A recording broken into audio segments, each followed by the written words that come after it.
लंका पर विजय प्राप्त करने के बाद जब भगवान श्री राम रावण का वध करके अयोध्या वापस आए थे, तब अयोध्या नगरी में एक धोबी की पत्नी एक रात किसी पड़ोसी के घर में रही थी। इस बात पर धोबी ने अपनी पत्नी को अपनाने से मना कर दिया था और उसने तर्क दिया कि मैं श्री राम जैसा नहीं हूँ जो 1 वर्ष तक रावण के घर पर रहने के बाद भी अपनी पत्नी को अपना लिया है। उस धोबी के कारण ही श्री राम को माता सीता को गर्भावस्था में ही त्यागना पड़ा था। तो दोस्तों, क्या आप इस धोबी के पूर्व जन्म की कहानी जानते हैं और धोबी का पूर्व जन्म में माता सीता से क्या संबंध था? यह जानने के लिए वीडियो को अंत तक अवश्य देखें। एक समय सीता माता के पिता महाराज जनक मिथिला नगर में एक यज्ञ का आयोजन कर रहे थे। यज्ञ के लिए जमीन में हल चलाया जा रहा था। उसी समय हल किसी सख्त वस्तु से टकराया और धरती से एक बॉक्स निकला जिसमें एक सुंदर कन्या थी। इस सुंदर कन्या को देखकर राजा जनक ने उसे अपनी बेटी के रूप में स्वीकार कर लिया।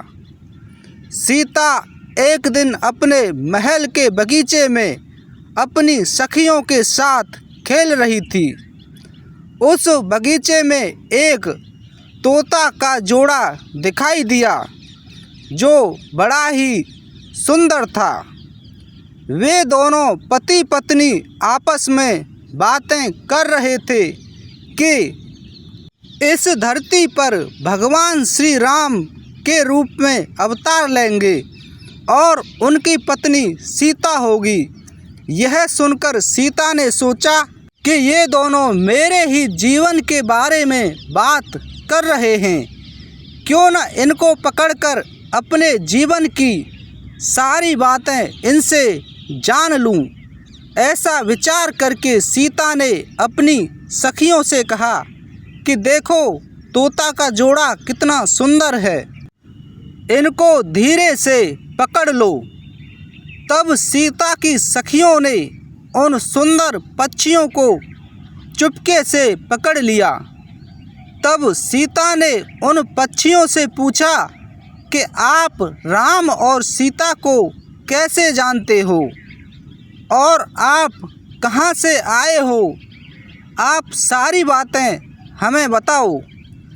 तब उन पक्षियों ने कहा कि राजकुमारी जी, हम वाल्मीकि जी के आश्रम में रहते हैं और उन्होंने रामायण नाम का एक ग्रंथ लिखा है। उसमें सीता और राम जी के जीवन की कहानी लिखी है। तब सीता ने पूछा कि राम जी के बारे में और क्या क्या बातें आपको पता है, हमें बताइए।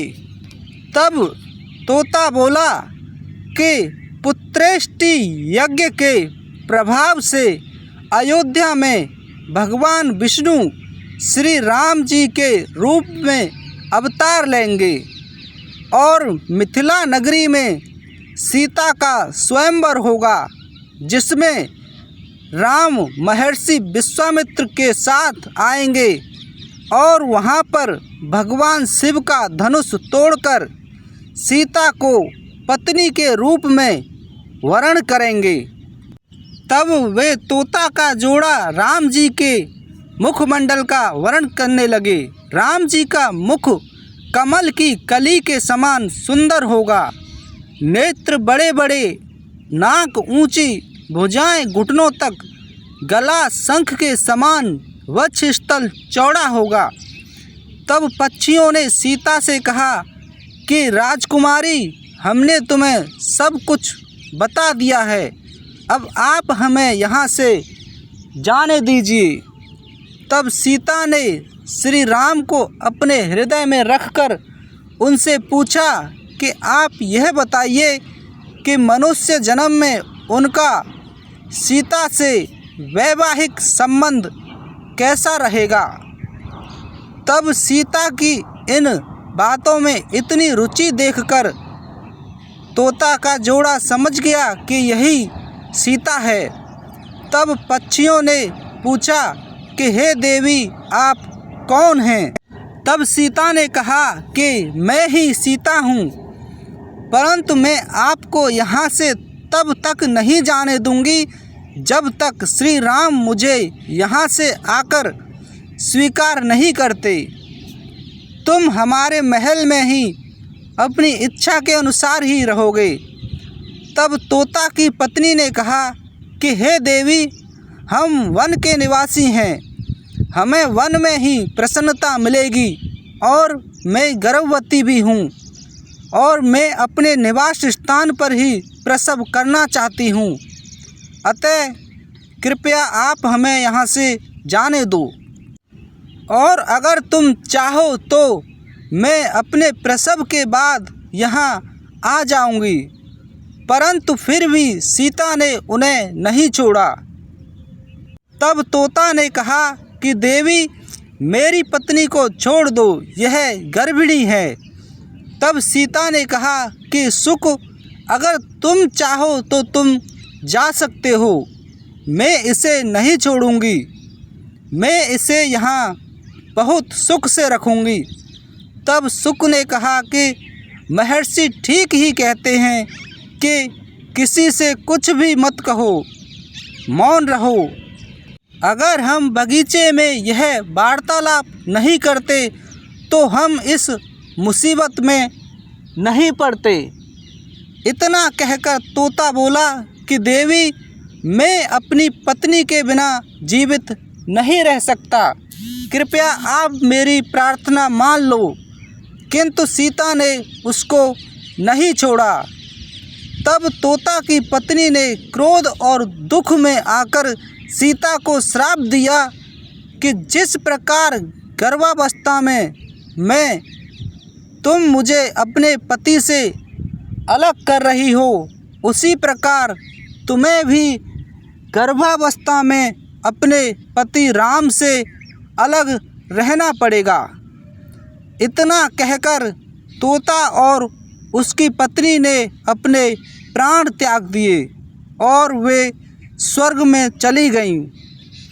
तब उसी तोते ने अयोध्या में धोबी के घर में जन्म लिया और उनके श्राप के कारण ही राम को सीता से अलग करने की भूमिका निभाई और सीता को गर्भावस्था में राम से अलग होकर वन में ही रहना पड़ा।